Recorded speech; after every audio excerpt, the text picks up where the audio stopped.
기고전.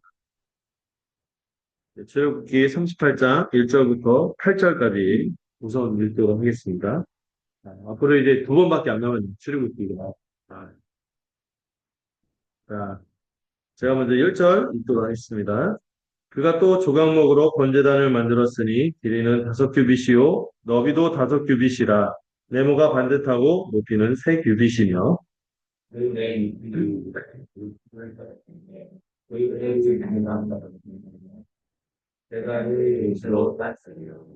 제단의 모든 기구, 곧 통과, 부삭과, 대야와 고기 갈고리와 불을 옮기는 그릇을 다 노수로 만들고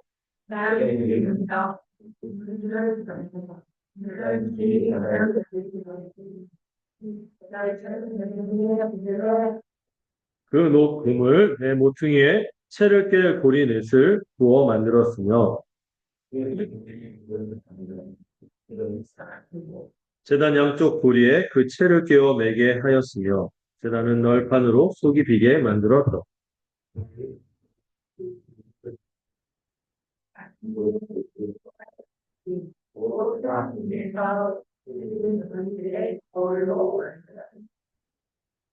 아멘. 우리가 계속해서 이렇게 내용을 살펴보고 있는데요. 이 36장 그 8절부터인가요? 거기서부터는 쭉 성막을 설계도로 이 짓는 과정이 쭉 나와 있습니다. 지난주에는 이제 앙장과 먼저 이 성막을 지을 때 이 성막의 구조가 중요하잖아요. 그 틀, 그게 뭐죠? 그 위에 지붕을 이루는 그 두 개의 앙장막과 두 개의 가죽 덮개가 있었어요. 이 네 개로 이렇게 지붕을 만들었고 또 뼈대인 뭐죠? 널판으로 빗장으로 또 여러 가지 그 촉으로 해서 연결해서 레고처럼 연결해서 이게 딱 견고하게 서 있도록 하는 그 구조를 먼저 보여주고 있죠. 그거 그 원래 그 설계도를 처음에 말씀하실 때는 그 구조를 먼저 말씀하시지 않고 뭐를 먼저 말씀하셨죠? 언약궤가 되게 중요해서 언약궤부터 주님께서 설명해 주셨거든요. 근데 만들 때는 그, 집어넣을 것도 없고 또 언약궤는 그 가장 거룩한 것인데 예, 그것부터 만들면 사람들 시선에 노출되고 하니까 먼저 뭐부터 만든 거예요? 이 지붕과 이 틀을 먼저 만든 거죠. 이 앙장과 가죽덮개를 통해서 교훈을 나눴습니다. 이게 뭐냐면은 이 앙장과 가죽덮개의 우선적인 기능이 뭐라 했어요? 방수, 방풍도 있지만 영적인 기능, 신앙적인 의미에서는 외부의 시선으로부터 차단하고 거룩하게 구별하는 게 중요한 거죠. 이런 것처럼 우리가 이 하나님의 영광을 우리가 볼 수가 없어요. 차단되어 있고 거룩하게 구별된 것이지만 우리는 이제 볼 수 있게 되면서 누구를 통하여? 그리스도를 통하여 보게 됐죠. 이 그리스도의 복음과 한몸된 교회를 통해서 이 영광을 보는데요. 이 영광을 밖에 있는 사람이 볼 수 있어요? 없고 믿음이 있는 사람만 그것을 볼 수 있습니다. 우리 주님도 딱 겉으로 볼 때는 초라한 행색을 갖고 있었다고 이사야서 53장에 흠모할 만한 게 없었다 이렇게 얘기했는데 그러나 그 비밀을 알고 보화를 발견한 사람은 그 영광과 아름다움을 알 수 있다 이런 말씀을 나눴고요. 자 이제 구조를 만들었고 제일 중요한 곳이 어디죠? 성막에서 가장 서쪽에 있는 지성소. 지성소에 뭐가 있다고 했죠? 언약궤와 숙제소가 있다고 했어요. 이것을 통하여 우리가 교훈을 나누죠. 이 지성소를 볼 때마다 우리가 뭘 떠올리냐면은 단번에 우리 주 그리스도의 보혈이 이 속죄소에 뿌려짐으로 말미암아 이 전체 이 회막을 뭐라 했어요? 그 안에 예배당 같은 건물을 회막이라고 했어요. 만남의 장소잖아요. 왜 만남의 장막이죠? 그게 어떻게 이루어질 수 있죠? 언약궤에 있는 뚜껑의 속죄소, 그릇날개 사이에 속죄의 피가 뿌려짐으로 그런 표현이 성경에 좀 나오거든요. 내가 너를 구름 날개 사이에서 만나리라. 거기에 속죄의 피가 뿌려짐으로 영원히 우리의 제사함의 효력이 달라집니다. 근데 구약의 이 제사제도는요, 죄를 사해줘도 1년에 한 번 대속죄이래. 그때 한 번, 1년에 한 번 모았어. 늘 번제단도 마찬가지로 껌껌이 그 죄만 해결했지. 뭐는 해결을 못했어요? 우리가 죄인이잖아요. 우리가 죄인인데 우리를 변화시키지 못했어요. 우리의 마음이나 우리의 존재나 마음이 변화되지 않았지만은, 변화시킬 수 없었지만, 이 히브리서 9장에서 얘기했어요. 누가? 우리 주 그리스도께서 하늘 성소의 단번에 들어가심으로 우리 영단번의 이 보혈의 은혜로 영원히 제3의 효력을 얻는다. 이 영광스러움을 살펴봤고요. 그리고 이 지성소의 은혜가 있기에 그 다음에 지성소 밖에 뭐가 있죠? 성소의 은혜가 여기에 은혜들은 오감으로 누릴 수 있는 것들이었죠. 떡, 먹을 수 있는 떡, 떡의 향기도 있고 모양도 있죠. 12개의 떡으로. 그래서 이 얼굴의 떡이라서 하나님과 우리가 교제하면서 사귐을 갖고 그분을 통하여 생명을 얻는다는 것을 이 12개의 떡으로 보여줬고 또 뭐를 떠올리게 하는? 생명나무를 떠올리게 하는 금 등장대. 이게 불이 꺼지지 않으므로 하나님으로부터 우리 끊임없이 생명을 공급받고 생명으로 인도함을 받는다는 것을 교훈을 받았고요. 그리고 얼마나 하나님이 이를 귀하게 여기셨는지 지성소 바로 앞에다가 딱 갖다 놓은 게 있으니 뭐라 했어요? 분향단. 분향단은 뭐를 뜻한다 그랬죠? 우리의 기도. 이 기도의 향연이 올라가고 가장 직접적인 감각의 수각을 통하여 하나님께서 이거를 누리게 하셨고 계시록에서는 우리의 기도가 어떻게 된다? 하나님께 올려 바치며 이 땅 가운데 하나님께서 불로 역사하시는 것을 예, 우리가 소망하는 이 성막의 내용들 하나하나가요 이런 영적인 의미가 있어요. 이거를 알면서 봐야지 좀 재미가 있겠죠. 그리고 이게 제가 막 주어 성겨서 얘기하는 게 아니라 성경 전체에서 이 성막을 설명하는 것을 가져와서 여기서는 이제 그 형태만 얘기하지만 그 담긴 내용들, 의미들을 이 복음의 빛을 따라서 설명을 하고 있습니다. 오늘은 지성소, 성소, 뭐가 남았어요? 뜰. 그 뜰을 이루는 그 뜰에 있는 기구들과 그 뜰을 두르는 그 울타리에 대해서 오늘 설명하려고 그래요. 자, 먼저 이 1절에서 8절 우리가 살펴보면은 이 뜰 안에 있는 두 개의 기구에 대해서 말하고 있습니다. 첫 번째, 못으로 만든 번제를. 그 다음에 8절에 하나 나왔지만 노스로 만든 물두멍. 이 두 가지에 대해서 얘기하고 있죠. 이거를 일단 총감독인 누가 만들고 있어요? 부살렐이 만들고 있는데요. 먼저 이 7절까지 좀 보실까요? 7절까지 내용을 보시면은 부살렐이 이 높 번제단을 만든 것을 볼 수 있습니다. 이거 전에 그림으로 한번 보여드렸을 거예요. 제가 다시 한번 보여드리지만 이런 높 번제단이 있었습니다. 그래서 출애굽기 27장에서 이 번제단에서 쭉 설명하는데 이 높 번제단이 어디에 있는지 기억나시나요? 성막의 입구에 딱 들어가자마자 딱 보이는 게 이 높 번제단인데 꽤 크죠? 2.5m에다가 1.5m 꽤 큰 이런 재단이 있었는데 여기서 이제 짐승을 잡는 장소였고 여기 이 성막 전체에서 제일 바쁜 게 어디예요? 번제단. 아침과 저녁마다 그리고 웬만한 모든 제사들이 이 제단에서 이루어졌기 때문에 굉장히 바쁜 장소죠. 매일 아침과 저녁으로 항상 상번제를 했죠. 피를 흘리고 재물을 불로 태우는 일이 끊임없이 지속되는 장소가 이 번제단이었어요. 이를 볼 때마다 우리 같은 죄인이요 사실 예, 한시라도 이 속죄의 피가 아니면 누구 앞에 설 수 없음을 알 수 있거든요. 하나님 앞에 설 수 없음을 깨닫게 하는 것이죠. 이 속죄의 은혜가 있어야지만 하나님의 은혜 앞에 있게 됨을 알게 되는 것이죠. 우리의 죄로 인해서 하나님의 진노가 해결하기 위해서는 어떻게까지 돼야 돼요? 번제 말 자체가 번이 뭐죠? 번? 한문으로도 이 번이 태운다는데 영어로도 번이죠. 태우는 건데 다 태워 바쳐야 되는 거예요. 하나님의 진노를 해결하기 위해서 이 불로 다 태워 바쳐야만 한다는 사실을 깊이 받아들이도록 하는 거죠. 원래 누가 지옥불에 타야 돼. 우리가 타야 되는데 이 재물이 대신해서 이 대가를 치르고 있구나. 이거를 깊이 받아들이는 장소가 이 번제라는 겁니다. 사실 우리가 그 정도일까? 이렇게 생각할 수 있는데 여러분 우리 하나님의 율법의 기준이 뭔지 아시죠? 모든 것을 항상 다 지켜야 됩니다. 못 지킬 때는 반드시 심판이 따르는데 우리가 어느 정도로 이 율법을 못 지키냐? 가장 기본적인 계명도 못 지키잖아요. 가장 기본적인 계명이 뭐죠? 예배와 이웃 사랑 아니겠어요? 다르게 말해서 하나님을 사랑하고 이웃을 사랑해야 되는데 여러분 우리가 하나님을 그냥 그 하나님의 그 걸맞게 하나님의 합당하게 사랑을 드려야 되는 사람들인데도 불구하고 이거 합당하지 않죠. 미진할 뿐만 아니라 하나님 사랑하기커녕 누구를 사랑하기 바빠요? 네, 자기 사랑하기 바쁘죠. 물론 우리가 자기를 아끼고 이뤄야 된다는 거를 부정하는 건 아닙니다만 하나님을 그 주인으로 섬기기보다 내가 주인이 되고 내가 하나님이 되어서 살 때가 많다는 거죠. 우리는 곧잘 자아를 숭배하고 우상을 숭배하는 사람들입니다. 네. 그래서 이것도 못 지켜요. 그래서 제가 몇 번 말씀드렸죠. 저 찬양 인도자를 갖고 전심으로 하나님께 찬양합시다. 우리 전심으로 하나님을 사랑합시다. 이렇게 얘기할 때 무모하다. 이런 생각이 들어요. 예, 우리는 전심으로 못해요. 예, 찬양할 때도 어떻습니까? 아까도 찬양할 때도 오늘 이렇게 목사님 높게 잡아갖고 이렇게 다 힘들게 한다.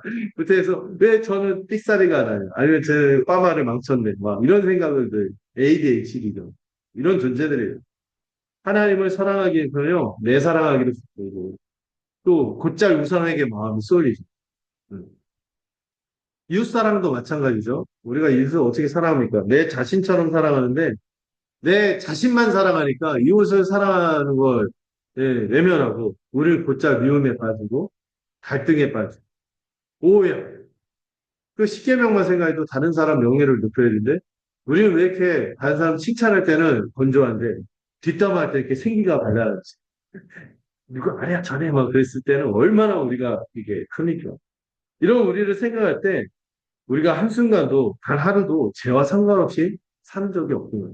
이걸 깨달을 수밖에 없어요. 그래서 이 독재단이 필요한 거죠. 음.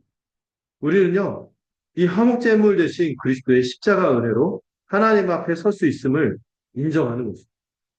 그래서 여러분, 이 지성소에 있는 이 속죄소 그릇날개 사이에 피가 부어짐으로 단번에 씻어진 이 속죄소의 은혜가 우리에게 절실하게 필요하죠. 뭐도 필요해요? 날마다 하나님께 속죄의 은혜를 의지하여 회개하면서 주님 앞에 나아가는 번제단의 은혜도 필요한 것입니다. 주님이 말씀하셨죠. 베드로에게 이미 목욕한 자는 뭐만 하면 된다? 발만 씻으면 된다 했잖아요. 날마다 발을 씻는 것처럼 영단번의 숙제함을 의지하고 이것을 바라볼 뿐만 아니라 매일 번제단처럼 우리가 일상의 죄를 날마다 회개할 때마다 은혜가 부릴듯이 일어나게 될 것입니다. 그래서 매일 번제를 드리듯이 우리도 날마다 주님과 함께 십자가에서 죽는 거죠. 또 이 노제단의 기능을 또 생각하면 이 노제단은 이스라엘 백성이 번제만 드리지 않고 여기서 또 뭐도 태웠어요? 곡식 제사도 드렸습니다. 이 곡식을 태워서 볶아서 뭐 바치기로 했던 장소죠. 소제라고 합니다. 그래서 여기서 고기와 더불어 그런 음식을 얻는 장소이기도 했어요. 그래서 모든 것을 주시는 은혜와 이에 대한 감사. 이 소제는 감사의 뜻이 있거든요. 하나님이 주시는 그 은혜. 우리의 구원뿐만 아니라 우리의 일상을 돌보시는 은혜에 감사하는 것이 이 번제단에서 소제를 드릴 때 함께 이루어졌죠. 우리도 십자가 은혜로 우리가 구원받았음을 감사할 뿐만 아니라 모두 감사하는 거예요. 우리의 십자가 은혜 때문에 우리의 일상도 이루어지고 있음을 새롭게 주어졌음을 기억하며 감사하며 살아가는 것입니다. 제가 전에도 설명했지만 이제 좀 있으면 레위기에서 이 성막이 완성됐을 때 롯제단에서 첫 제사를 드릴 때 번제를 드릴 때 어떻게 됐어요? 이 땅에서 불을 피우기도 전에 하늘에서 불이 내려와서 그 재물을 사르는 장면이에요. 롯제단의 재물을 싹 살라버리는 놀라운 일이 벌어졌죠. 레위기 9장에서 그 내용, 그 장면이 나오는데 이제 어떤 시대가 시작된 거예요? 하늘에서 불이 내려오므로 아브라함 언약 시대가 끝나고 족장들과 맺었던 언약이 끝나고 국가로서 이 이스라엘이 출범하면서 무슨 언약 시대? 모세 언약 시대. 그리고 성막이 그들 가운데 함께 주어진 시대가 시작이 되었죠. 그리고요, 또 하늘에서 불이 또 내려오는 장면이 또 나타납니다. 언제? 솔로몬이 성전을 처음으로 공헌했어요. 거기서도 이 노제단에 하늘에서 불이 내려서 재물을 태우면서 이때부터는 무슨 언약? 다윗 언약이 시작이 되면서 성전 시대가 시작이 되죠. 그러다가 이 사람들이 막 배교하고 엉망진창이 됐어요. 그때 또 하늘에서 한번 불이 내려왔죠. 엘리야가 갈멜산에서 너희 바알과 하나님에 대해서 기웃기웃대지 마. 하나님께 마음을 정해라. 그러면서 이 바알의 이 가짜 선지자들 850명의 바알과 아세라의 선지자와 한 명의 엘리야 선지자가 이 제단에다가 각각 제단을 놓고 그 엘리야는 그 제단에 물을 7번이나 붓죠. 그런데 그 제단을 모두 엘리야가 기도를 마치기도 전에 어디서 하늘에서 불이 떨어져서 그 제단을 다 살았어요. 하나님이 자기 백성과 함께 하신다는 것을 보여주시고 그 언약의 하나님임을 깨닫겠죠. 그렇지만 이 사람들이 깨우쳤나요? 돌이켰나요? 또 이 악하네 이세벨이 해가다 해가 막 이게 막 사람들을 또 바알 숭배로 또 이끕니다. 결코 변하지 않아요. 그런데 말입니다. 이제 새 시대가 됐어요. 새 언약 시대가 돼서 또 한 번 하늘에서 불이 내려왔어요. 언제? 사도행전 2장입니다. 마가의 다락방에서 기도했던 이 120명의 성도들, 120명의 주님의 제자들이 성령의 불을 받았어요. 이때 하늘에서 불이 내려오므로 무슨 시대? 새 언약 시대요, 교회 시대가 열립니다. 이제는 다시 구약처럼 제물을 드리지 않아요. 누가 이미 충분한 제물이 되셨어요? 예수 그리스도께서 화목 제물이 되셨고 그분을 믿는 믿음 안에 있는 우리를 날마다 이제 우리가 뭐가 내려와요? 성령, 우리를 새롭게 하신 하나님은 이를 위해서 자기 아들을 보내신 것. 십자가 죽음으로 죄인인 우리를 대신하여 화목제물로 삼으셔서 단번에 영원한 제사를 드리신 거죠. 우리는 더 이상 매일 번제처럼 그 뭐 재물 갖고 와서 여기 교회 갈 때마다 막그 짐승 냄새 가득하고 저는 뭐 칼을 준비해 갖고 멱다고 있고 여러분들 막 몸서리치고 이런 게 재현될 필요가 없는 거예요. 누가 영원한 화목제물이 되셨어요? 예수 그리스도께서 화목제물이 되셨고 그 제물을 받았다는 것을 이 하늘에서 성령의 불이 내려옴으로 화답이 된 것이죠. 이제 우리는 그리스도와 연합한 자로서 십자가의 공로를 날마다 힘입어 살면서 거룩한 백성이 됨으로 죄에서 벗어난 자가 된 것입니다. 매일 이제 우리가 제사를 드릴 필요가 있어요? 없습니다. 매일 제사를 드리지 않지만 우리 대신에 매일 무엇으로 살아갑니까? 십자가, 예수 그리스도 십자가를 붙드는 믿음으로 살아가는 거죠. 우리 이제 더 이상 예물이 필요 없어요. 영단번에 속죄 피를 흘리신 주님이 이를 믿기 때문에 바울이 고린도전서에서 이런 표현을 쓰죠. 나는 날마다 죽노라. 바울이 죽었나요? 아니죠. 날마다 이 십자가 은혜를 믿는 믿음으로 살아. 이렇게 말하는 것이죠. 믿을 때 화목제물이 되어서 번제단처럼 십자가 위에서 하나님의 진노를 다 받으신 그 죽으신 그 주님과 함께 우리가 죽었음을 믿는 거예요. 어떤 사람이? 우리의 옛사람. 믿으세요? 이건 믿음의 영역이에요. 경험의 영역이 아니라 뭐 제가 노력해서 더 믿어보겠습니다. 이게 아니에요. 믿으세요. 이순신 장군께서 영령대첩에서 12척의 배로 왜군을 물리친 거는 우리가 열심히 노력하거나 우리가 경험해서 아는 거예요. 그냥 실제로 이루어진 일이에요. 실제로 이루어진 일이죠. 그것 때문에 우리가 일본말 안 하는 거예요. 저 누구는 입도고 누구는 뭐 갓도고 누구는 문파와 뭐 이런 성을 가질 뻔했는데 그럴 필요가 없는 거죠. 역사적인 이 은혜로 우리가 서 있는 것이죠. 이걸 믿는 거예요. 이걸 믿을 때 우리의 옛사람이 죽고 그리스도와 함께 뭐로 다시 되살아나요? 새 사람으로 살아났음을 여겨라 이렇게 얘기해요. 믿어라. 여겨라. 이거는 체험할 필요가 없어요. 믿으면 됩니다. 우리의 주관적인 경험과 상관없어요. 우리가 노력하는 것과 상관없어요. 뭐 하기만 돼? 믿기만 하면. 자, 그래서 바울이 이를 기억하면서 분명한 말씀이 있습니다. 제가 정말 사랑하는 말씀이고 여러분들에게 자주 나누는 말씀입니다. 같이 읽어볼까요? 에베소서 4장 22절부터 24절입니다. 함께 읽겠습니다. 시작.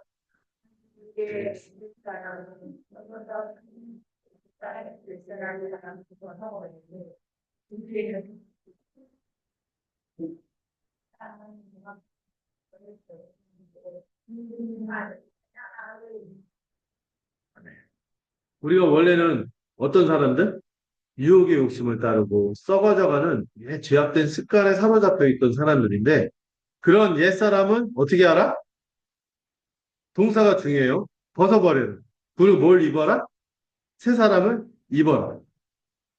이 벗어라, 입어라. 이게요, 놀랍게도 과거로 설명돼 있어요. 이게 언제, 어디에서 벌어진 일이라고 얘기하고요? 2000년 전에 벌어진 일이라고 설명하는 거예요.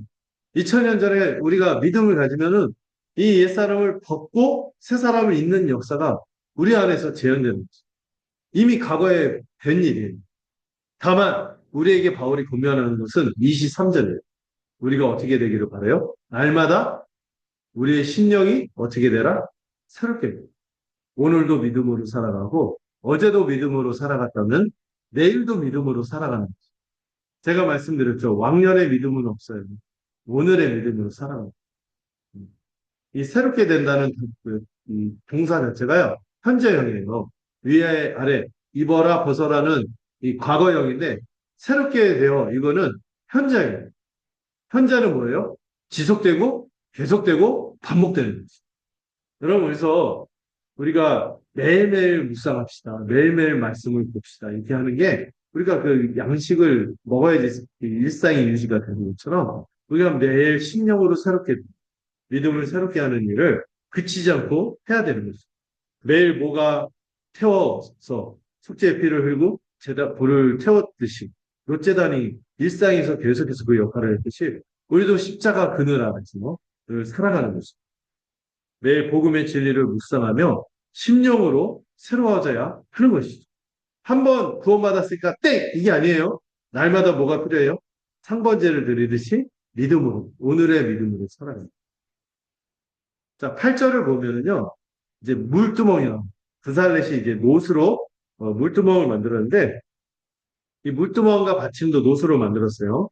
보니까 그 성소와 성소 안에 있는 것들은 금이야. 그리고 웬만하면 가끔 은을 쓰는데, 뜰에 있는 건 주로 뭘 쓰죠? 롯을 써요. 그리고 그 해막 안에 받침도 은이고 막 그런데, 밖에는 놋받침, 밖에 울타리는 받침이 놋받침이고, 놋을 씁니다. 이게, 그래서 괜히 우리가 올림픽 때 금운동이 있는 게 아니죠. 금운동. 그래서 이 뜰에는 놋이 있는데, 왜냐하면은 좀 더 하나님의 인재가 가까운 곳은 금. 그래서 좀 약간 멀어질수록 동을 쓰는 거예요. 롯을 쓰는 거죠. 이 물두멍의 위치가 어디 있었냐면은 여기 보시면은 물두멍이 있잖아요. 이게 어디와 어디 사이에 있는지 아세요? 예배당, 해막 바로 앞에와 번제단 딱 그 가운데 위치에 있었어요. 그래서 여기서 물을 가득 담았죠. 특별히 이 제사장들, 아론과 그의 아들들이 제사장들이 여기서 손과 발을 씻었습니다. 왜냐면은 이제 성소가 그 바깥으로 나가면서록 어디에 마주하게 돼요? 그의 일상적인 삶과 행위에 있어서 자꾸 뭐에 접촉하게 돼? 거룩하신 하나님에서 벗어나서 정결치 못한 부정한 거, 죄와 자꾸 오염되기 때문에 그것을 이제 회막에 들어가기 전에도 이 물두멍에서 손을 씻었고 이 번제단에서 거룩하게 제사를 드릴 때도 화제를 드릴 때도 반드시 손을 씻도록 했어요. 이 물두멍에서 갔다가 물두멍을 고쳐서 번제단 갔다가 이게 오간 거죠. 이걸 우리가 깨닫도록 하는 내용이 해막과 제단 사이에서 물두멍에서 씻듯이 우리도 이 해막은 뭐 하는 장소였어요? 예배하는 장소. 예배와 또 여기서 벗어나서 노제단을 거쳐 밖으로 나가면 일상이잖아요. 그 예배와 일상의 모든 영역에서 어떻게 살아라? 정결하게, 성결하게 살 것을 요구하는 것이 이 물두멍인 것을 아는 것이. 그럼 우리가 그래서 바리새인처럼 막 팔뚝까지 씻고 매일 씻어야지 음식을 먹고 이것도 예수님하고 막 갈등이 벌어졌죠. 우리가 그럴 필요가 있어요? 물론 위생상 씻어야 돼요. 청결하게. 그렇지만 우리가 하나님 앞에 가까이 간다고 막 씻는다고 되나요? 아니죠. 이미 우리는 뭐를 받은 자예요? 세례받은 자. 세례받은 자로서 날마다 심령으로 새로워지고 이미 씻겨진 자로서 진실된 마음과 온전한 믿음으로 살아가야 하는 것입니다. 자, 우리 주일 아침이다 보니까 피곤한 거. 그러니까, 아까 기지개도 좀 하고, 자, 힘을 냅시다. 자, 히브리서 10장 22절 한번 같이 힘내어 읽어볼까요? 시작.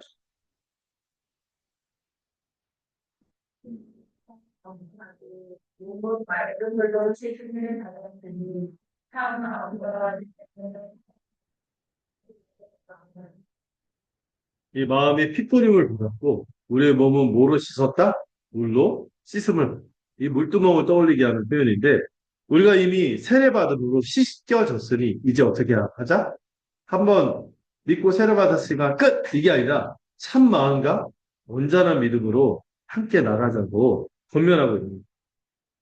저도 이제 중간에 한 번씩 이 물을 마시면서 저 목을 씻고 있어요. 오늘따라 그, 새벽에 정한수가 자, 자, 8절에서 보면은 전에 안 나왔던 표현이 나와 있어요. 여기에 처음 이 부분이 8절에 나오는데 누가 등장합니까? 회막에서 수종드는 여인이 등장하고 있어요. 근데 이 물두멍과 못으로 만든 이 번제단을 만드는데 누구의 헌신이 있었다? 회막에 수종드는 여인들의 헌신이 있었다고 기록하는데 뭐까지도 이 여인이 바쳤어요? 자기가 쓰는 거울까지 다 내놨다는 거죠. 옛날에는 지금처럼 막 이렇게 선명하게 보이는 거울이 아니라 동판 거울을 썼거든요. 이렇게 해서 노을 아주 밴드밴드하게 해서 이제 자기 얼굴을 비춰보고 했는데 이 거울로 만들었다고 기록하고 있어요. 이 수정된다는 이게 뭐냐 할 때 이게 봉사했다 이런 표현이고 또 이 봉사의 내용이 이들이 금식하며 기도했다는 이 기록이 좀 있습니다. 이들이 회막에서 뭐 했다고요? 금식하면서 회막 입구 들어가지는 않았어요. 제사장님만 들어갈 수 있으니까.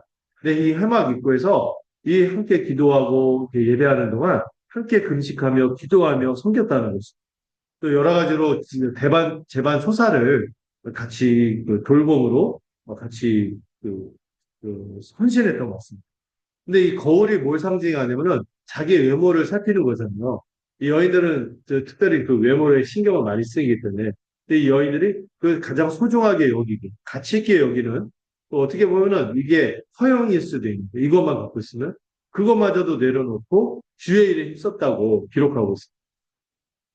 그래서 이 내용이 왜 굳이 들어갔을까? 아마 모세는 하나님의 전에서 우리가 함께 죄를 멀리하고 정결하게 살고 이 하나님과 더불어 함께 사는 데 있어서 남자만의 헌신이 있었던 것이 아니라 누구의 헌신도 있었다? 여성들의 헌신도 있었다는 것을 보여주는 것이고. 그래서요, 여러분, 이 해막 입구에서 수정 들듯이 이 교회는요, 역사적으로 이 여성들의 헌신적인 성김과 기도로 거룩하고 흠없는 모습으로 서왔던 것이죠. 저도 기억하는 게 제가 모교회가 100년 됐다고 했잖아요. 거기 보면은 계속 이 본당에 밤마다 매일같이 와서 그 본당에 장의자 있잖아요. 거기다가 이제 겨울에도 난방 틀어놓고 거기서 이불 갖고 와서 이렇게 둘러넣어서 자녀들을 위해서 기도하고 교회를 위해서 기도하고 서로를 위해서 기도하는 그런 모습을 봤죠. 일 삼아서 교회 와서 교회와 지체와 자기 문제를 놓고 기도했습니다. 우리도 그런 섬김과 기도가 따르리라 믿습니다. 교회 오지 않더라도 장소가 중요하지 않죠. 골방에서 이렇게 기도하는 우리가 되었으면 좋겠어요. 이 단락을 좀 정리하자면 이 노제단과 물두멍은 예수 십자가 보혈의 은혜를 입은 자로서 생명을 얻었고 자녀로서 복을 얻고 살아가는 하나님의 백성이 어떻게 일상을 살아야 봐야 함을 보여줍니다. 이 결정적인 회개에서 그치는 것만이 아니라 이미 용서받은 자로서 죄에서 날마다 돌이키는 모두 따라야 한다. 일상적인 회개를 해야 한다는 것을 깨닫게 하는 거죠. 단번에 우리가 용서를 받았죠. 그것을 그치는 것이 아니라 모두 필요하다. 속죄소의 은혜가 있을 뿐만 아니라 번제단이 필요했듯이 우리도 날마다 일상적인 회개, 날마다 주님과 함께 죽고 다시 살아가는 나의 그 옛사람이 이미 죽었. 또 우리의 일상에서 벌어지는 죄들에 대해서 회개. 또 히브리서에서 히브리 기자가 이제 우리한테 권면하듯이 죄와 싸우되 어떻게까지 피 흘리기까지 싸워야 하는 것을 깨닫게 하는 것이죠. 그리고 우리는 날마다 이미 그리스도 안에서 성결한 자임을 믿되 이에 합당하게 살도록 다짐해야 하는 것입니다. 그래서 제가 그 제사함의 선포와 그 회개 기도를 할 때, 언행심사라는 표현을 쓰죠.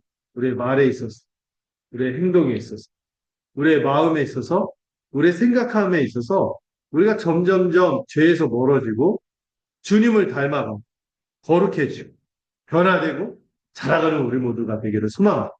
이것이 바로 높제단과 울두멍의 은혜를 의지하는 우리의 모습이죠. 두 번째로 9절에서 20절 한번 살펴볼까요?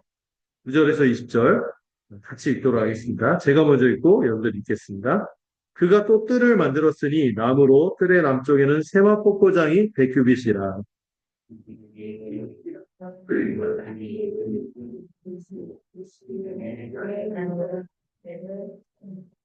그 북쪽에도 100규빗이라. 그 기둥이 수물이며 그 받침이 수물이니 노시오 기둥의 갈고리와 가름되는 은이며.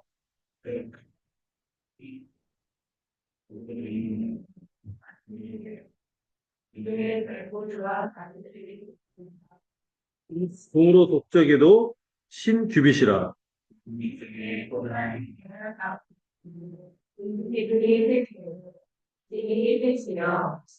문 저쪽도 그와 같으니 뜰 문 이쪽 저쪽의 포장이 15규빗이기요 그 기둥이 셋씩 받침이 셋씩이라. 기둥 받침은 노시오 기둥의 갈고리와 가름대는 은이요 기둥머리 쌍에는 은이며 뜰의 모든 기둥에 은 가름대를 꿰었으며.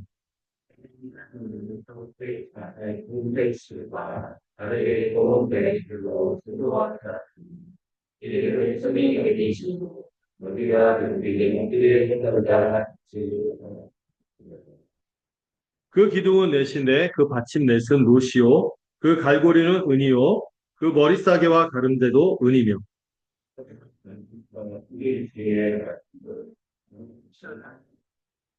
네. 지금은 이제 뜰의 기구가 아니라 뜰을 둘러싼 지금 화면을 보시고 있죠. 여기 보면은 이 울타리를 만들었다는 내용이 나오고 있습니다. 제가 보니까 이 주보에 제목이 잘못됐네요. 큰 제목, 가장 큰 메인 38장 전체는 이 회막이 아니라 증거막입니다. 증거막. 회막과 또 증거막이라고 할 때 의미가 달라지거든요. 증거막. 이 세 번째 대지에서 얘기할 때 지금 미리 말씀드릴게요. 큰 제목이 회막이 아니라 증거막. 자, 여기 보면 성막의 뜰을 9절에서 일단 17절까지만 보면은 포장, 이 세마포라고 하죠. 이 흰색, 여기 그 담벼락을 보면 흰색 천으로 되어 있죠.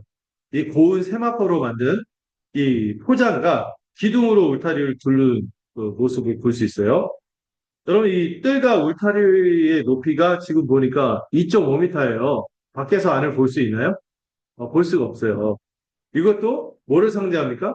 하나님이 자기 백성과 함께하는 이 장소가 거룩하게 구별했다는 것을 보여주는 이것을 의미하는 것이죠.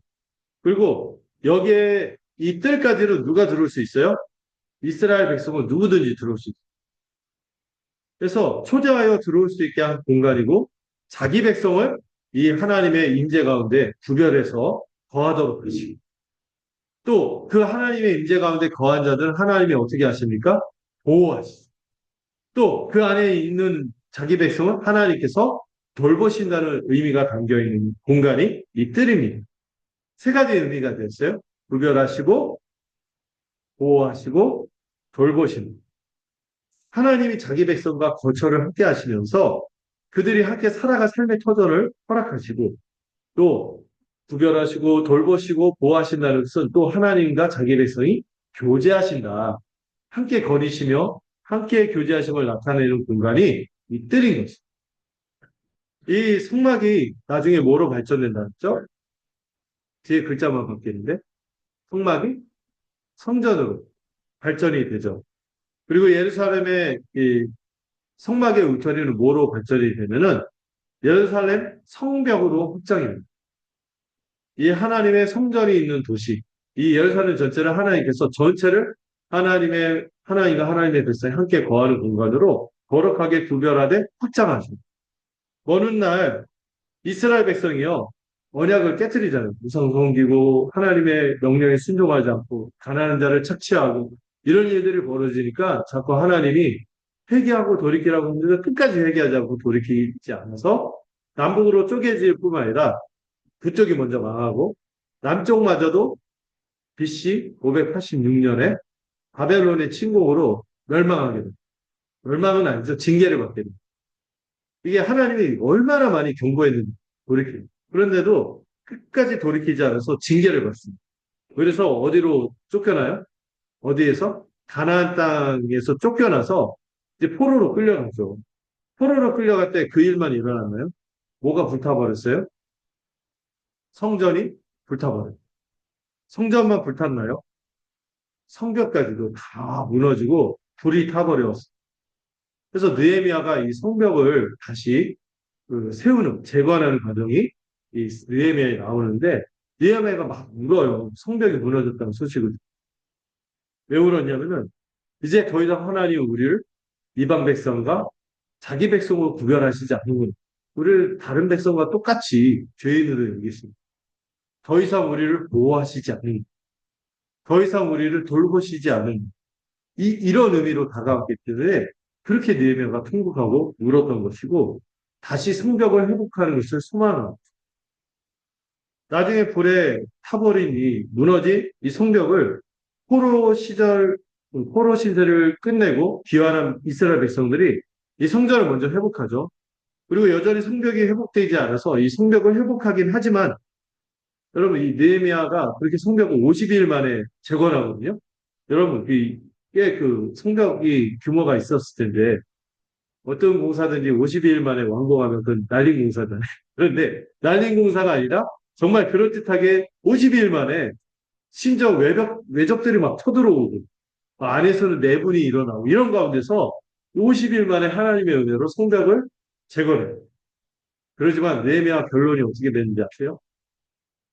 성벽은 세웠지만 사람들의 상태는 막 그 부흥도 경험해요. 은혜도 뭐 수많은 굉장히 모여서 막 회개하고 막 잘 살아보겠다고 했는데 느헤미야 끝에 보면 누구부터 타락해?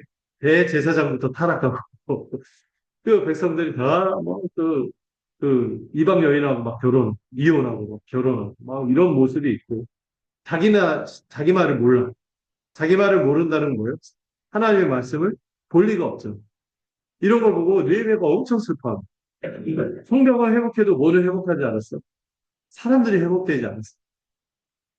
구약은 그렇게 마무리 짓거든요. 근데 이제 신약 시대가 돼서 변화가 일어났어. 이 하나님의 백성이 성벽으로 이 혈통으로 지역으로만 제한했는데 이제는 유대인만이 아니라 어떤 사람? 그리스도를 믿는 자는 누구든 유대인이든 헬라인이든 야만인이든 뭐 이방인에게든 상관없이 차별 없이 누구를 믿기만 하면 그리스도를 믿기만 하면은 거룩하게 하나님께서 구별된 백성으로 삼아주시는 은혜가 베풀어진 거죠. 그리고 주님께서 말씀하셨어요. 이 반석이 교회를 세울 것이고 이 교회는 뭐가 흔들지 않을 거다? 흔들지 못한다? 어떤 권세가? 음부의 권세, 사단의 권세가 결코 해할 수 없다고 선언하셨어요. 왜? 누가 보호하세요? 하나님이 보호하세요. 또 그리스도 안에 있어 영원한 상속자가 된 이 교회를 하나님이 영원토록 자기 자녀처럼 돌보실 것입니다. 성벽이 회복이 된 것입니다. 성막 울타리가 회복이 된 것입니다. 하나님이 각 사람에게 성령을 주시고 그 안에 함께 하시고 교회를 이루게 하시고 그 안에서 복된 삶을 읽어가게 하시는 거죠. 그래서 성도의 이 우리의 이게 사랑의 교제 가운데 하나님이 충만하게 임재하시고 성막들에 있는 것처럼 우리와 함께 교제하시는 은혜가 이제 우리에게 베풀어진 것이죠. 그래서 여러분 이 성막들의 이 포장과 울타리를 보면서 이런 교훈으로 성경이 확장해서 우리에게 메시지를 전하고 있음을 마음에 새길 수 있으면 좋겠습니다. 자, 이 뜰의 울타리가 뭘 상징한다고요? 하나님 우리를 구별하시고 보호하시고 돌보시고 그 안에서 우리가 살아가는 것입니다. 그런데 중요한 거는 이 뜰에 들어가려면 어디를 통과해야 돼요? 다 흰색인데 뭐만 청색, 자색, 홍색실로 만든 게 있죠? 저기 그림을 보시면 입구에 휘장. 휘장이 세 개가 있어요. 지성소 들어가는 휘장, 성소로 들어가는 저 휘장, 그 다음에 입구로 들어가는 휘장. 여기에도 뭐가 있었을까요? 수놓은 게. 아마도 그룹이 수놓아져 있을 거예요. 이곳에 들어가려면은 우리가 이 하나님의 임재가 있는 뜰, 그분과 교제하는 공간에 들어가려면 뭐가 필요해요? 이 그룹에 함부로 들어갈 수 있죠. 이 역시도 뭐가 필요해요? 숙제의 은혜가 필요한 것인데, 이 문이 뭘 상징할까요? 이 휘장문으로만 성막 안에 들어갈 수 있었어요. 복된 하나님 나라 백성으로 여겨지면 그 안에 들어가서 구별되고 보호하고 돌보심을 받을 수 있는 유일한 길이자 문이 무엇일까요? 휘장문처럼 우리에게 누굽니까? 누굽니까? 누구니까 이 대사만 나오면 자동으로 예수 그리스도. 이거에 대해서 우리 주님이 말씀하신 게 있어요. 여기 보면은 여기 이 문의 기둥 각각의 기둥과 그 입구가 이렇게 되어 있다고 했거든요. 네, 이 휘장을 통해서 들어가는 입구를. 자, 우리 주님이 말씀하신 거 요한복음 14장 6절과 10장 7절 9절을 같이 한번 읽어보도록 하겠습니다. 한번 읽어볼까요? 시작. 길이요. 아무 말이나 않고 아버지께로 올라갔거든요. 그러므로 예수께서 말씀이시되 하나님께로 불러 나는 나는 내가 믿는 그분이 나를 만나면 들어가면 구원을 받고 그분 들어가면 나오면 학교를 얻으리라. 주님이 자신을 뭐라고 합니까? 내가 길이다. 내가 진리다. 내가 생명이다. 다른 종교들은요, 이렇게 가면 길이 있어요. 이게 진리예요. 이렇게 가면 생명을 얻을 수 있어요. 이렇게 말하거든요. 공자도 그렇게 말하고, 부처도 그렇게 말하고, 모든 종교가 다 그렇게 말해요. 누구만 이렇게 과감하게 그 애들 말로 자뻑, 자기 자신에 대한 확신을 가지고 얘기하는 분은 누구밖에 없어요? 예수님이 내가 길이다. 내가 진리다. 내가 생명이다. 나로 말미암지 않고는 하나님의 임재, 아버지께 나갈 자가 없다. 이렇게 얘기해요. 이건 우리는 선택해야 돼요. 이 정신병자의 말로 듣든지 정말로 그런 하나님의 아들의 말씀으로 듣든지. 우리 주님은 그렇게 선언하십니다. 또 요한복음 10장에서는 뭐라고 말씀하십니까? 진실로 진실로 확언하면서 말하는 거죠. 너에게 말하노니 나는 뭐다? 양의 문이다. 양이 어디에 들어갈 수 있어? 목자의 우리. 그 뜰로 들어갈 수 있는. 이 문은 누구밖에 없어요? 예수님밖에 없어요. 예수 아니면은 이 혜택과 복락과 아까 얘기했던 이 성막의 모든 은혜들 구별되고 보호받으며 돌보심을 얻을 수 있는 그 유일한 통로와 문은 누구밖에 없어요? 예수님밖에 없다고 선언하십니다. 내가 문이니 누구든지 나로 말미암아 들어가면 구원을 받을 것이요 또는 들어가며 나오며 꼴을 얻을 것이요 그 성막 입구에서 화재에서 남은 것들을 풍성하게 고기를 먹고 풍성하게 소재에서 바친 곡식을 그 안에서 막 그 빛을 보고 그 안에서 생명의 떡을 보고 그 향기로운 향을 맡으며 우리의 기도가 바쳐진 것처럼 이 모든 혜택을 얻을 수 있는 유일한 통로와 문과 길이 누구라고요? 예수 그리스도라고 주님이 선언하신 것이 오직 예수 안에만 구원이 있고 하나님 나라의 복이 주어지는 것입니다. 이걸 얼마나 성막이 강렬하게 교훈하는지 그 안에만 구별됨이 보호하심이 돌보심이 있는 것입니다. 그 안에만 우리가 하나님과 충만한 교제를 누릴 수 있는 모든 것이 그 안에 있는 것입니다. 참된 삼다운 삶이 누구 안에? 오직 그리스도 안에만 있는 것입니다. 그래서 우리가 오직 예수라고 하는 것, 오직 그리스도만 붙잡고 그분 안에 있는 보화를 발견하는 우리 모두가 되기를 소망합니다. 자, 마지막으로 21절에서 31절이네요. 21절에서 31절 한번 같이 살펴보도록 하겠습니다. 제가 읽고 31절을 같이 읽도록 하겠습니다. 성막국 증거막을 위하여 레위 사람이 쓴 재료의 물목은 제사장 아론의 아들 이다말이 모세의 명령대로 계산하였습니다.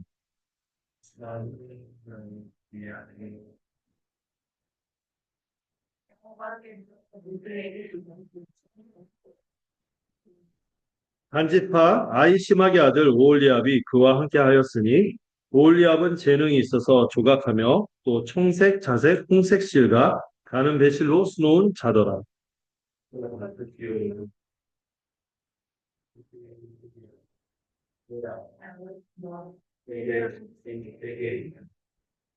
개수된 회중이 드린 은은 성소의 세겔로 100달란트와 1775세겔이니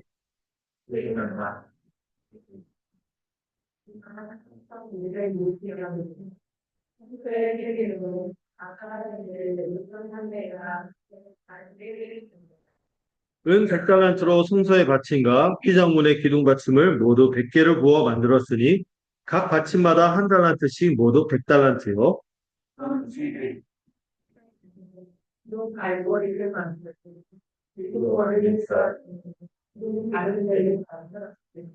드린 옷은 70달란트와 2400세겔이라.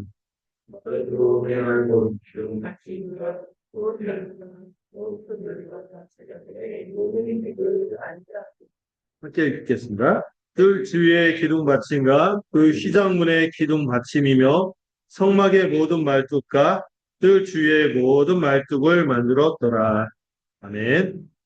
이 마지막 내용은 이 모든 백성이 증거막을 짓기 위해서 이제 기금속을 바치는 장면이 쭉 나오는데요. 이 21절에서 23절 일단 잘라서 볼 수 있을 것 같아요. 여기서는 세 명의 사람의 이름이 나오죠. 아론의 막내 아들, 넷째 아들 이다말과 또 유다 지파의 브살레가 단 지파의 오홀리아. 이다말은 여기서 오랜만에 이름을 보죠.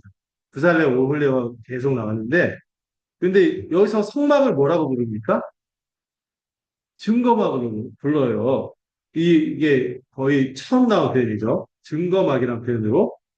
이 성막을 뭐라고 불렀어요? 거룩한 하나님의 장막이라고도 불렀지만은 또 이 특별히 예배당을 특정해서 회막이라고도 불렀죠. 만남의 장소.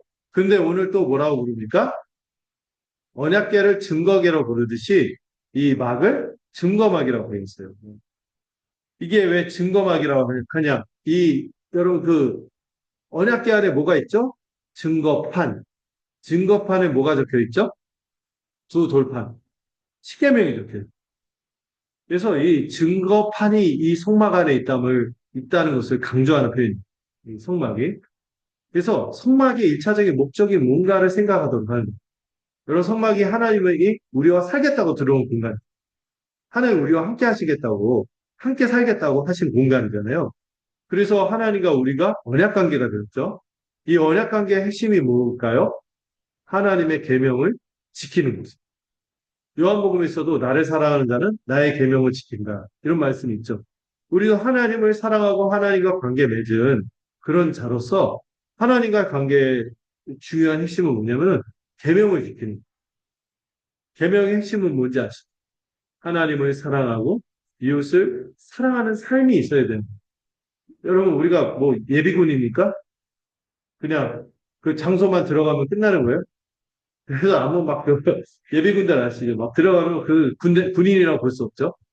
난 그냥 군복만 입고 그 안에만 있지 군인의 모습을 찾기 힘들죠? 그게 아닌 거예요. 우리는 하나님의 백성이 되었고 하나님의 백성답게 살아야 하는 것입니다.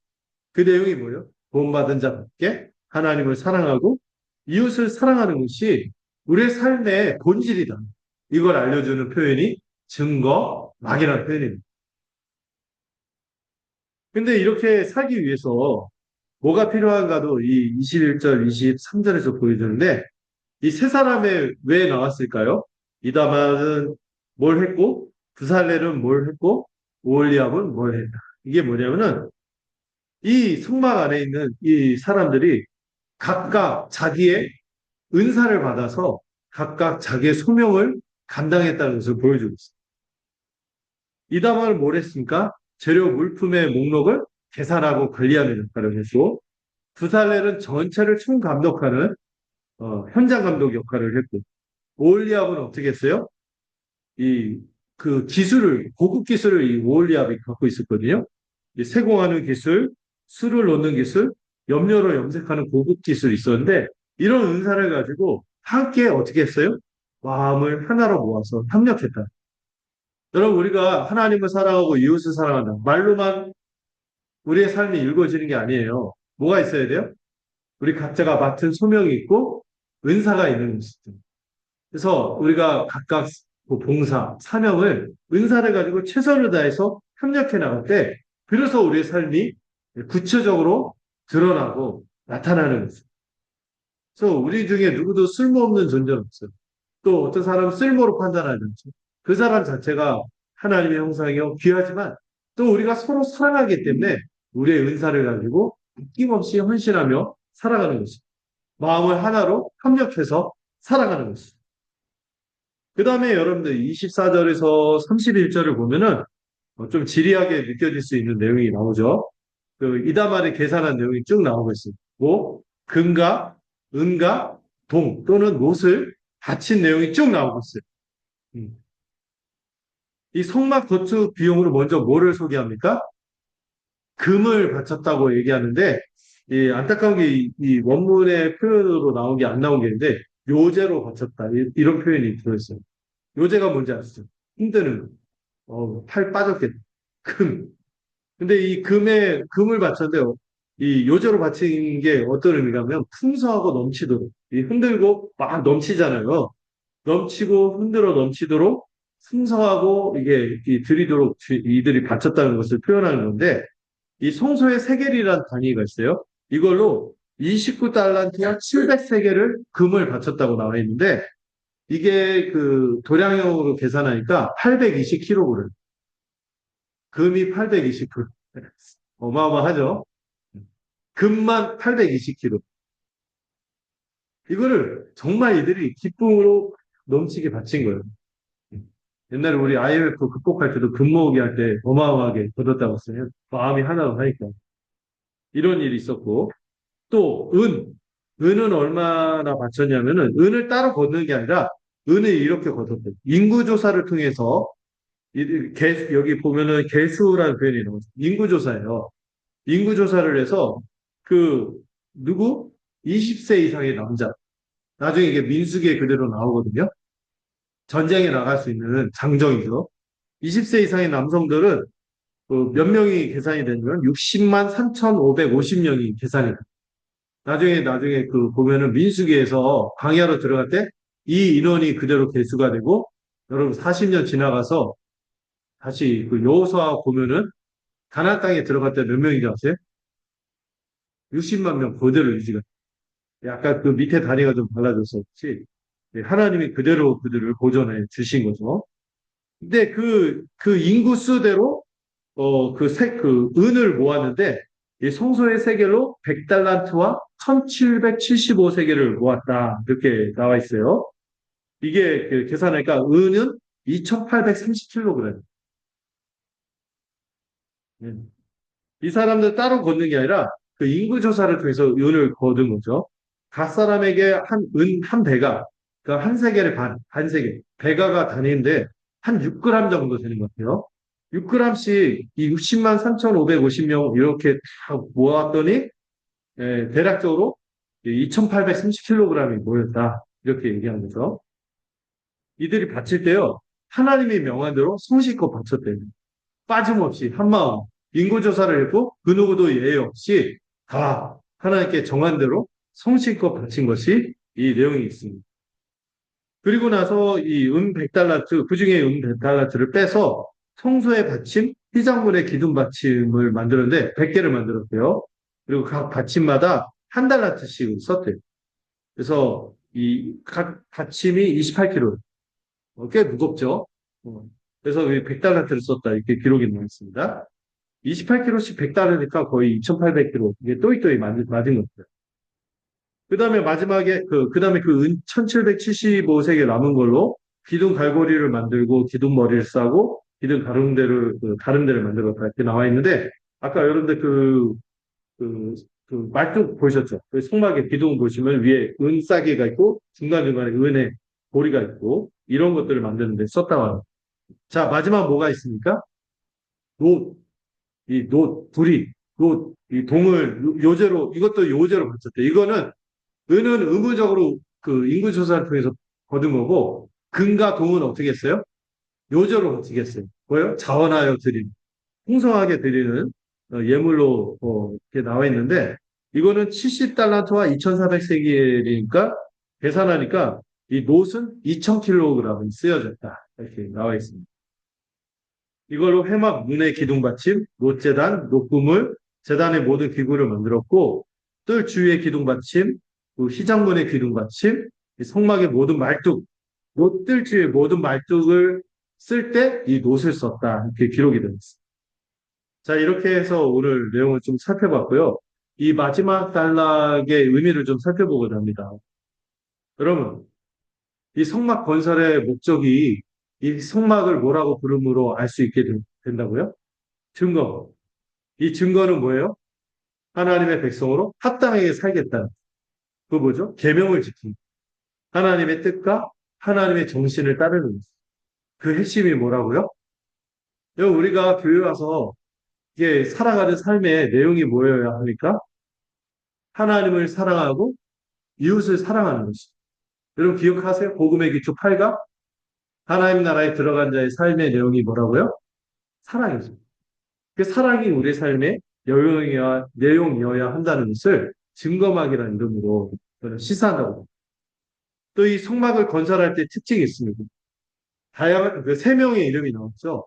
이 모두가 한 성령을 받은 자처럼 각자 받은 은사를 가지고 최선을 다해 함께 성막을 세웠습니다. 서로에게 주어진 역할에 족하고 다른 지체들과 한 몸으로 인식하며 함께 애쓴 것이죠. 그래서 로마서 12장에도 이런 표현이 있어요. 마땅히 생각할 것 이상의 생각을 하지 않는. 이게 뭐냐면은 우리가 받은 은사가 다 다르잖아요. 우리가 맡은 직분도 다르고 우리가 맡은 역할도 다를 거예요. 그렇지만 우리가 마땅히 생각할 것 이상의 생각을 하지 않는다는 건 뭐예요? 우리가 한 몸이니까 우리가 맡은 것에 다른 사람은 어찌든지 상관없이 자기에게 맡겨진 사명은 최선을 다해 감당하는 거죠. 사랑할 존재를 여기는 거지 뭐로 여기는 게 아니에요. 비교할 존재로 여기는 게 아니에요. 마땅할 생각할 것 이상의 생각은 뭘 얘기하면 비교의식을 얘기해요. 교만해지는 거예요. 그래서 우리가 교회로 살고 은사를 가지고 섬기다 보면은 역할도 다르고 이게 감당하는 게 다르지만 다만 우리가 서로를 한 몸으로 인식하는 거지. 우리가 서로 우월감이 있으면 돼야 하고 열등감이 있으면 돼야 안 되는 거죠. 한 몸일 뿐입니다. 우리 중에 누구와 비교할 필요가 있어요, 없어요? 찬송가 중에 그런 찬송가도 있거든요. 다른 사람 어찌든지 나 주님의 용사되리. 다른 사람이 어찌든지. 베드로는요, 그 예수님한테 주님, 저 요한이 가르치는 쟤는 어떻게 될 것 같습니까? 그러니까 주님이 신경 쓰지 마라. 너는 너의 일을 감당. 이렇게 얘기하셨거든요. 우리도 그런 거예요. 우리에게 맡겨진 사명을 비교의식 없이, 교만과 자랑이 없이 감당하면 되는 것입니다. 이 올리압과 드살레가 이다말이 자기 역할을 정말 충성스럽게 감당하며 성막을 세웠지. 우리도 그러해야 하는 것이죠. 또한 우리가 성막을 세우고 우리가 함께 교회를 세우기 위해서 주님께 헌신할 때 이들이 이 백성들의 모습을 살펴보세요. 금이든 은이든 노시든 상관없이 주님께 온전히 졌습니다. 그래서 여러분 주님이요 우리의 헌신을 보실 때 우리의 헌신의 규모를 따지지 않습니다. 뭐를 따지냐면 진실함, 순전한가를 따지는 주님은요 헌신의 규모보다 진실함과 순전함을 원하신다. 여러분, 이 성경으로 이들이 어떻게 헌신했는지를 하나하나 다 기록하지 않습니까? 목록을 만들었어요. 이란 말이에요. 주일 아침이 쉽지 않아요. 힘을 냈어요. 힘을 냈어요. 자, 고기를 떨구지 마요.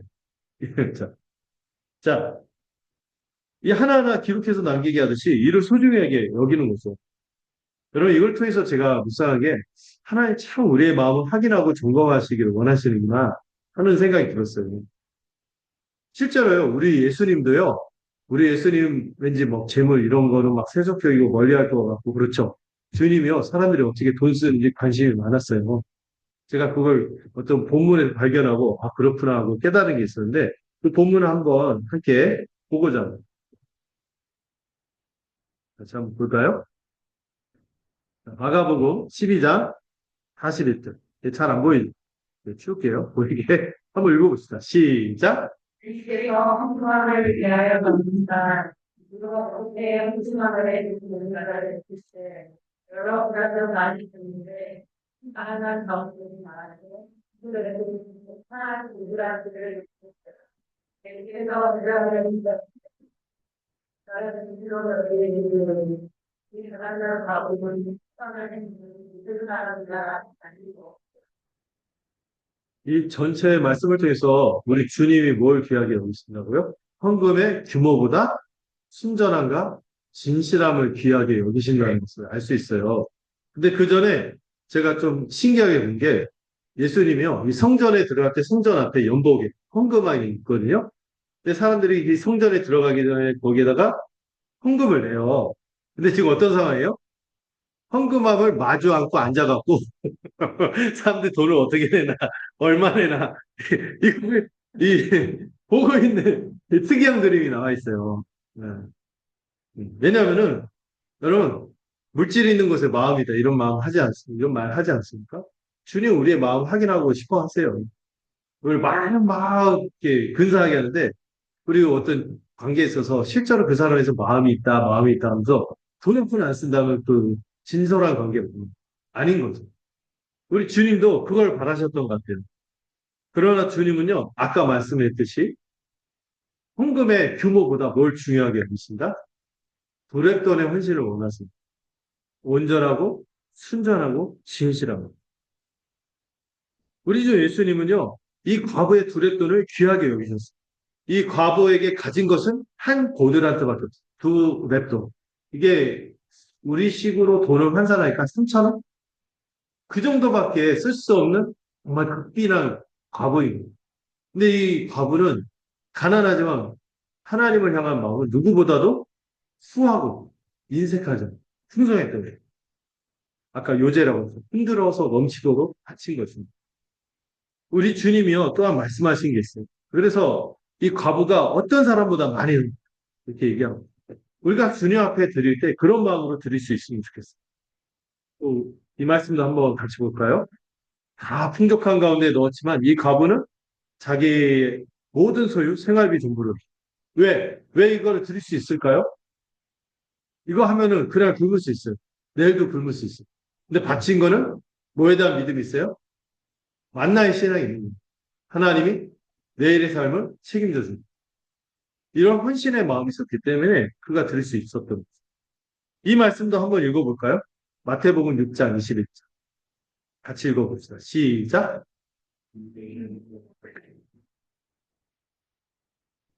우리 주님은요, 우리의 보물이 있는 곳에 우리의 마음도 있다고 하셨어요. 이게 뭐냐면은 우리가 소중하게 여기고 우리가 귀하게 여기는 것들을 어디에 쓰는지에 따라 그의 마음이 있다는 것이 드러나는 거예요. 우리의 물질의 사용은 거짓말 안 해요. 여러분 가계부 이렇게 볼까요? 가계부 한번 해서 보세요. 한 달 결산을 짜보세요. 이때 내가 가장 많이 쓰는 영역이 내가 가장 마음을 쓰는 영역. 거짓말 안 해요. 너는 돈주머니는 거짓말 안 한다. 이 부분에서 이 물질만이 아니죠. 우리의 시간도 그렇고, 은사도 그렇고, 우리의 에너지도 우리 가장 소중하게 여기고, 그 사람이 열망하는 게 그 사람이 정말 사랑하는 거예요. 우리가 정말 하나님을 사랑하고 이웃을 사랑하고 교회로 살아갈 마음이 있는지 우리의 이런 부분에서 점검을 해야 하는 것입니다. 혹시 하나님 앞에서 인색한 마음이 있었다면 우리 좀 회개하고 돌이켰으면 좋겠어요. 사랑하는 우리 지체들과 더불어 함께 교회를 세우는 데 있어서 우리의 마음이 순전하지 않다면 다시 은혜를 구하기로 합니다. 우리가 교회로 살아갈 때 또 헌신할 때도 참으로 우리 주님이 말씀하신 것처럼 어디에 보화를 쌓는 자? 하늘에 보화를 쌓는 자. 살아가야 하는 것이죠. 그리고 우리 삶의 모습에서 뭐가 드러나야 돼요? 네. 주님이 바라시는 건 헌금의 규모가 아니라 했어요. 순전함과 진실함, 과거의 둘의 동체. 진실하고 순전한 올인의 헌신을 할 수 있는 우리 모두가 되기를 소망합니다. 기도하겠습니다. 하나님 아버지, 우리 모두가 이 놋재단과 물두멍을 통해서 날마다 회개하고 날마다 심령으로 새로워지는 우리 모두가 되도록 붙들어 주시옵소서. 이 은혜를 힘입어 죄와의 싸움을 멈추지 않고 살아가는 우리 모두가 되도록 붙들어 주시옵소서. 날마다 거룩하고 정결해진 자로서 합당하게 살아가는 우리 모두가 되도록 붙들어 주시옵소서. 우리의 일상에서 죄에 대해 민감하고 날마다 회개하며 거룩해지는 우리가 되도록 붙들어 주시옵소서. 또한 이 뜰과 문을 기억하며 오직 예수 그리스도를 통해서만 우리가 거룩한 백성으로 구별되고 보호받고 돌보음을 받고 살아감을 기억하게 하여 주시옵소서. 하나님과의 신령한 교제를 누릴 수 있는 복된 삶을 누릴 수 있는 것이 오직 예수 그리스도 안에 있음을 기억하고 주님을 붙드는 우리 모두가 되도록 붙들어 주시옵소서. 또한 우리 모두가 서로 은사로서 또 가진 것으로 섬기고 헌신할 수 있는 함께 교회를 세우는 공동체가 되도록 붙들어 주시옵소서. 우리의 모든 헌신에 관심이 많으시고 기억하시고 과부의 두랫돈을 알아주시는 우리 주님을 기억합니다. 우리 교회가 참으로 주님이 함께 거하실 만한 처소가 되도록 서로의 은사로 최선을 다해 섬기고 아낌없이 헌신하기를 원합니다. 우리 주님이 우리의 헌신을 기억하시되 헌신의 규모보다 헌신의 진정성과 순전함을 알아주시는 분임을 깨닫고 올인의 헌신을 할 수 있는 우리 모두가 되도록 붙들어 주시옵소서. 예수님의 이름으로 기도드렸습니다. 우리 함께 성찬 함께 드리도록 하겠습니다.